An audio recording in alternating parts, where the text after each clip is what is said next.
நியூஸ்வேல் நேயர்களுக்கு தமிழ் வணக்கம்.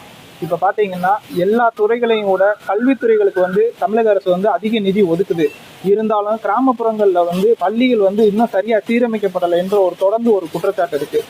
சிவகங்கை மாவட்டம் இளையாங்குடி பக்கத்தில் உள்ள மேலாயூருன்ற கிராமத்தில் அரசு நடுநிலைப் பள்ளி இருக்குது. இங்கே 119 மாணவர்கள் படிக்கிறாங்க.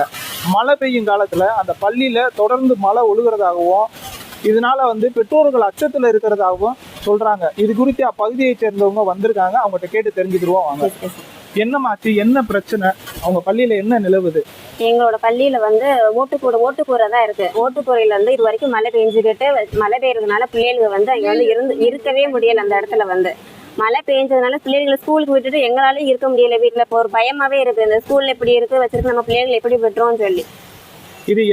இது தொடர்பாக ஆட்சியர்கிட்ட எதுவும் மனு கொடுத்துருக்கீங்களா? ஆட்சியர்கிட்ட 1க்கு 3 டைம் கொடுத்துருக்கா. நேரம் எங்க ஊருக்கு வரும்போது நாங்க நேர கூட்டி கொண்டே மண்ணுலாம் எழுதி கொடுத்து கொண்டே அவங்களை கூட்டி கொண்டே கிளாஸ் இந்த கிளாஸ் அந்த கிளாஸ் எல்லா கிளாஸையும் கூட்டி கொண்டே காமிச்சாச்சு. 95 வரைக்கும் பார்த்துருக்கோம். இது வரைக்கும் எங்க யூனியன் ஆஃபீஸ்ல போன எடுத்து கேட்டாலுமே இது வரைக்கும் வந்துரும் தான் சொல்றாங்க. ஆனா எதுக்கான தகவல் எதுவும் யாருமே நடவடிக்கை எடுக்கவே இல்லை.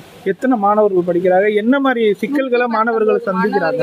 119 மாணவர்கள் படிக்கிறாங்க. எங்களுக்கு டாய்லெட் பஸ், பாத்ரூம் வசதியும் ஸ்கூல் மட்டும்தான் இருக்கு. ஸ்கூல் கட்டடம் மட்டும்தான் அப்படி இருக்கு. வேற எந்த பிரச்சனையுமே இல்லை. எங்க ஸ்கூல்ல பொறுத்தவரை தலைமை ஆசிரியரும் இது வரைக்குமே எல்லா இடத்துலயும் கொண்டே மனு கொடுத்துட்டு வந்திருக்காரு. ஆனா எந்த நடவடிக்கையும் இருக்கு. இப்ப அவர் வர்றதா தான் இருந்துச்சு. நான் பள்ளி கலை நிகழ்ச்சி நடக்கிறதுனால அது சொல்ல முடியாது. அதுதான். உங்க பேரு? என்னோட பேர் சரண்யா.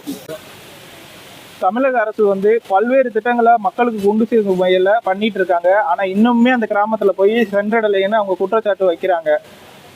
கொஞ்ச நாளைக்கு முன்னாடி பார்த்தீங்கன்னா பல்வேறு இடங்கள்ல பில்டிங் இடிஞ்சு காயப்படுறதையும் நம்ம பார்த்துருப்போம். அதெல்லாம் உடனே சரி செய்யணும்னு அரசு அப்பவே அரசாணையை விட்டு எல்லாமே சரி பண்ணுவாங்க.